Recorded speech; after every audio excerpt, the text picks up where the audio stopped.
البدع والأهواء، أهل البدع العقائدية وأهل البدع السياسية. نقول بيننا وبينكم السلف، بيننا وبينكم الكتب، كان فيقول البدع بيننا وبينكم. Bismillahirrahmanirrahim.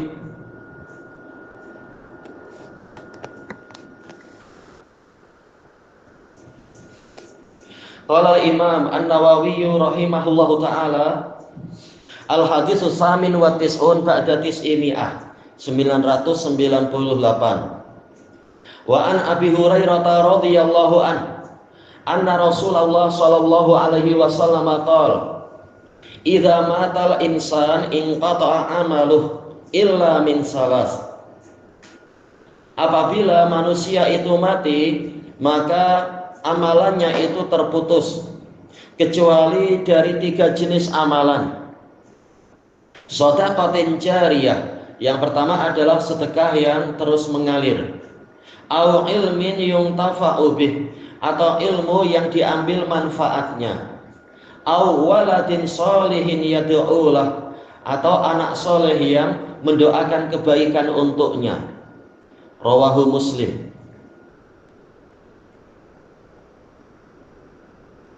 Di sini Rasulullah Shallallahu Alaihi Wasallam menyebutkan ada targhib dan ada tarhib, ada bisyarah dan ada nidharah, ada penyemangatan tapi juga ada penakut-nakutan, ada kabar gembira tapi juga ada peringatan bahwasanya setiap orang akan mengalami kematian. Kalau dia mati, maka yang tersisa hanyalah amalannya untuk menemani dia menghadap Allah. Kalau amalannya buruk, naudzubillah. Kalau amalannya baik, alhamdulillah. Sementara kalau dia sudah mati, amalannya putus. Padahal urusan di alam kubur dan di akhirat itu sangat menakutkan dan mengerikan.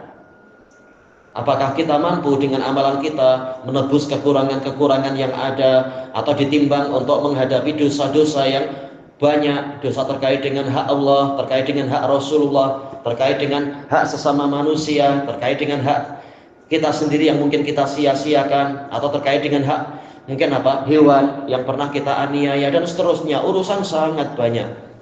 Makanya kalau bekal terlampau sedikit, tentunya ini menakutkan. Sementara di sini Rasulullah mengingatkan amalannya putus. Begitu dia mati, amalannya terputus. Kesempatan untuk beramal soleh sudah tertutup. Akan tetapi kemudian beliau memberikan kabar gembira, illa min salas, kecuali dari 3 perkara. Ini menunjukkan masih ada jalan untuk memperbanyak perbekalan amal soleh walaupun dia sudah mati. Cuma istilah min salas ini bukan sebagai pembatasan. Cuma di dalam maqam itu Nabi hanya menyebutkan 3. Sementara dalil-dalil yang lain menunjukkan ada alternatif yang lain. Jadi ini adalah rahmat Allah Ta'ala, bahwasanya kesempatan beramal soleh bukan hanya lewat 3 perkara, tapi bahkan lebih. Al-Hafidz Ibnu Hajar rahimahullahu ta'ala telah menyebutkan, setelah mengumpulkan dalil-dalil yang banyak, ada beberapa alternatif yang lain. Walaupun kalau ditambah dengan yang dhaif, ada kurang lebih 14 alternatif. Tetapi setelah ditapis, ya kurang dari 10, tapi tidak mengapa, 9 atau 8 pun banyak cara. Baik, makanya yang Nabi katakan 3 ini bukan sebagai pembatasan. Hanya saja memang yang paling besar 3, yang lain-lain kemungkinannya mungkin tidak seberapa banyak. Baik. Apa itu yang paling besar? Yang 3 itu, yang pertama shadaqatin jariyah, sedekah yang terus mengalir. Maksudnya mengalir apanya? Mengalir manfaatnya, sehingga pahalanya juga mengalir. Selama barang tersebut itu diambil manfaatnya, maka pahalanya juga akan terus diperolehi oleh orang yang meninggal dunia itu, orang yang bersedekah itu. Mungkin pembinaan masjid, atau pembinaan tempat-tempat pengajian yang baik, bukan yang buruk. Mungkin juga jalan, yaitu kita mewakafkan tanah untuk jalan, dilewati oleh kaum muslimin, dilewati oleh orang-orang yang memerlukan bantuan ini itu, dilewati oleh ambulan dan seterusnya. Maka pahala akan terus mengalir dengan sebab dia mewakafkan untuk jalan. atau sebagian adalah mewakafkan tanah untuk pekuburan kaum muslimin. Padahal pekuburan adalah negeri muslimin. Maka ini pahalanya besar sekali.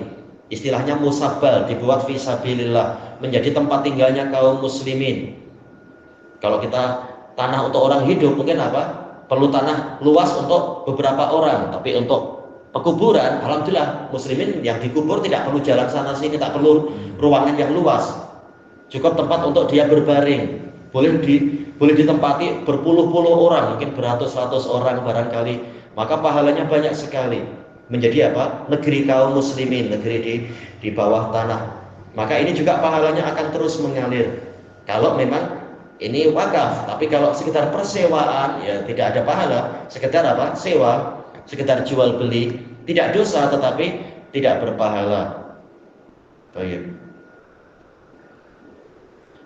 Atau apa? Apalagi contoh sedekah ya, yaitu mushaf Al-Qur'an atau apa? Kitab-kitab hadis, kitab-kitab ilmiah yang bermanfaat, atau bahkan sekedar buku-buku yang berisi kitab-kitab berisi ajaran baca tulis yang baik, atau menghitung. Jelas menghitung ini juga perlu, kaum muslimin perlu niaga, perlu ini itu.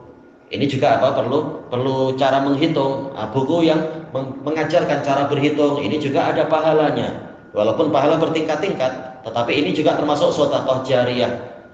Karena pahalanya akan terus mengalir selama diambil manfaatnya. Kecuali kalau bukunya sudah repot, ya berarti selesai, tapi perlu berapa tahun kan untuk buku itu repot. Secara umum dia juga termasuk sedekah jariyah.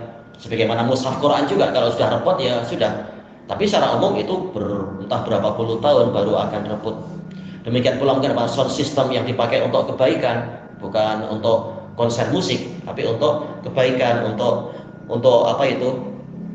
Di masjid mungkin imamnya baca Quran, imamnya menjadi imam misalkan, atau khotibnya mengajarkan kebaikan, maka ini juga termasuk sedekah jariyah.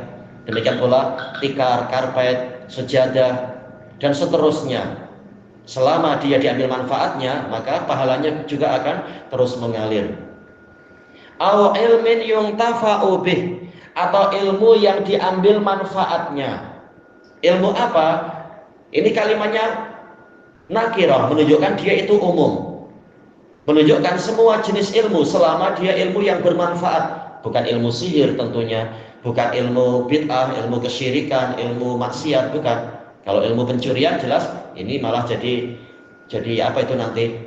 Bukan pahala tapi dosa yang jariyah juga selama ilmu pencurian itu dipakai.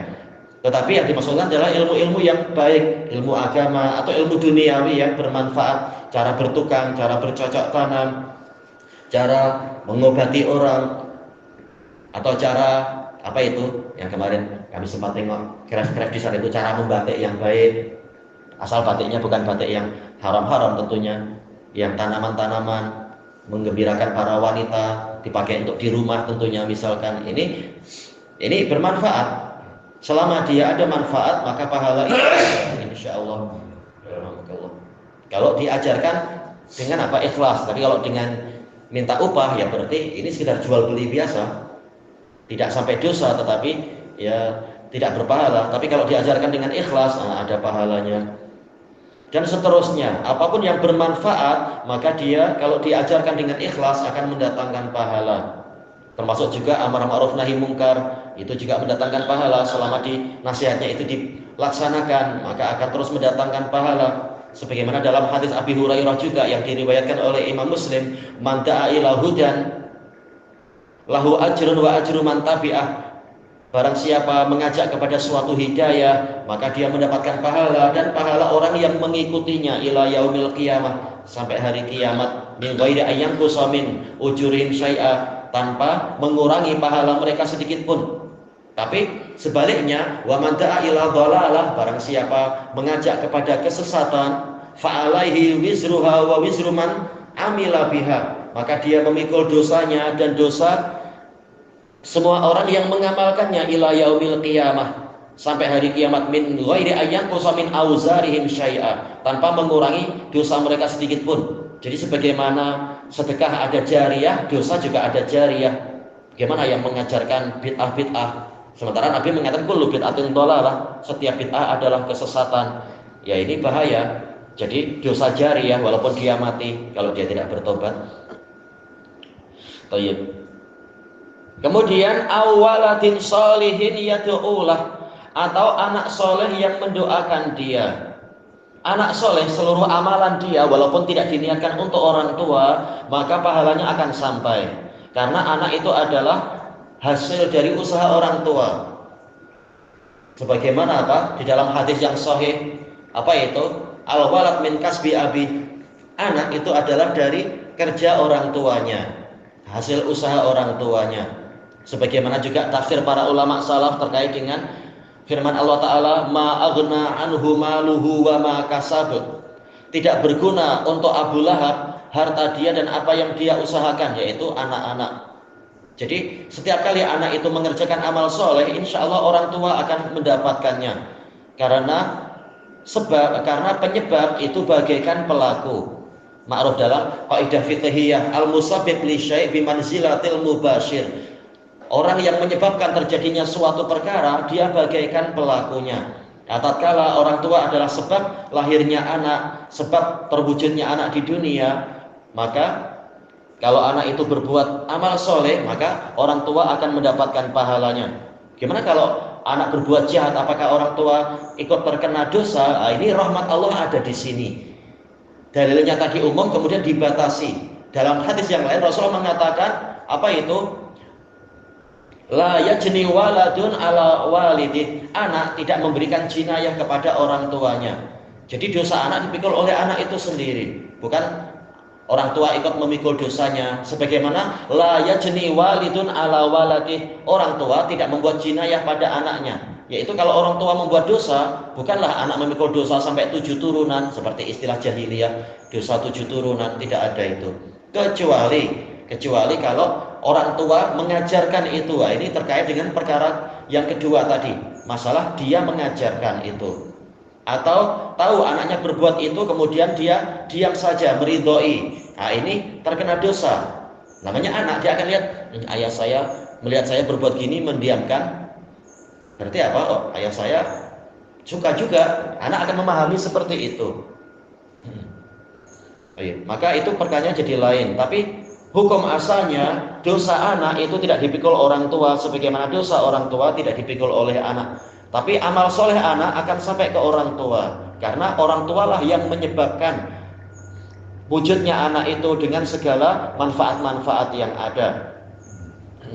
Dan ini masuk ke dalam keumuman firman Allah Ta'ala di dalam surat Yasin itu, inna nahnu nuhyil mauta wa naktubu ma qaddamu wa asarahum. Sesungguhnya kamilah yang menghidupkan orang-orang mati, dan kami menulis apapun yang mereka kerjakan dan jejak-jejak yang mereka tinggalkan. Kata para ulama, jejak yang ditinggalkan adalah segala sebab-sebab. Apapun yang mereka sebabkan, kemudian terjadi sesuatu, maka mereka ikut memikulnya. Kalau kebaikan ya mereka ikut mendapatkan pahala, kalau dosa ya mereka ikut memikul dosa. Kecuali masalah anak, Allah kasih rahmat. Anak punya pikiran sendiri, ya dia yang mikul dosa dia. Kecuali kalau betul-betul kitalah yang menyebabkan terjadinya dosa. Kita membina rumah dengan niat untuk apa? Untuk perjudian mungkin, atau untuk menampung dadah, ya jelas kita ikut memikul dosa karena kita penyebabnya. Sekarang yad'ulah, mendoakan dia. Sebagaimana dalam hadis Abi Hurairah juga yang diriwayatkan oleh Imam Ahmad. Hadisnya sahih. Rasulullah SAW mengatakan, innallaha la yarfa'u darajata rajulin fil jannah.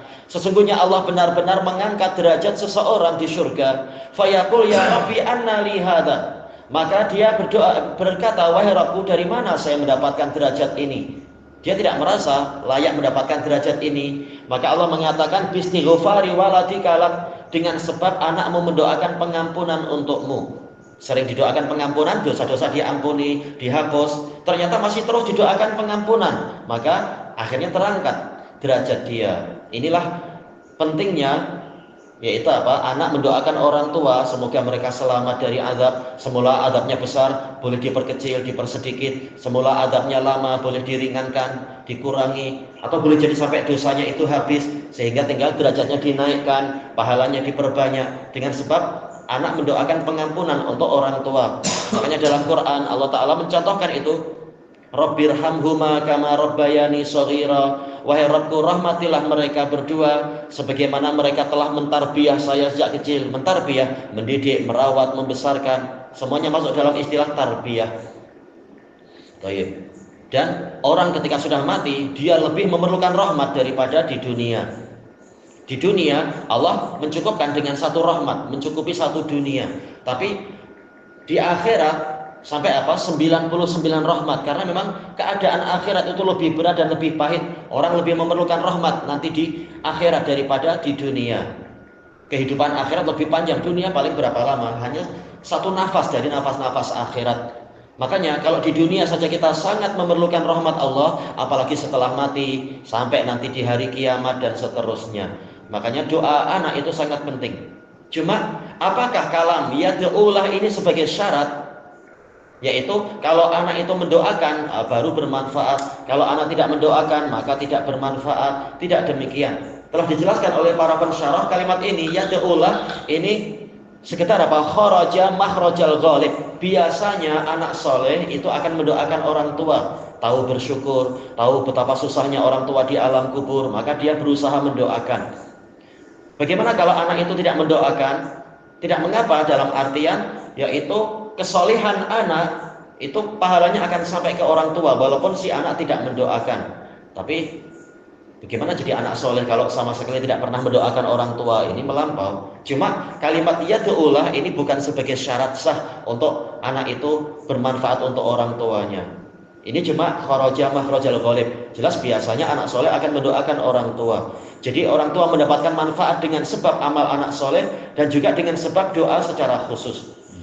Baik. Masih ada amalan-amalan yang lain yang terus mengalir walaupun orangnya sudah mati. Seperti apa? Berjaga di sempadan-sempadan kaum muslimin, di apa itu? Perbatasan-perbatasan wilayah muslimin. Rasulullah mengatakan, ribatu yaumin fi sabilillah khairun min siyami syahrin wa qiyamih.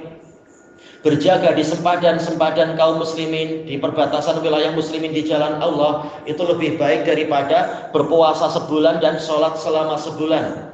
Fa'in mata fihi ujriya alaihi rizquhu wa ujriya alaihi amaluh. Kalau dia mati dalam masa ribat itu, masa berjaga itu, maka rezekinya akan terus dialirkan untuknya di alam kubur, dan amalannya akan terus dialirkan. Dianggap dia terus beramal, terus bekerja, terus apa itu berjaga fisabilillah tadi. Wa aminal fatan, dan aman dari malaikat yang menanyai dia di alam kubur. Ini contoh bahwasanya amalan akan terus mengalir. Beberapa jenis amalan terus mengalir walaupun orangnya sudah mati. Tayyib ilahuna wallahu a'lam.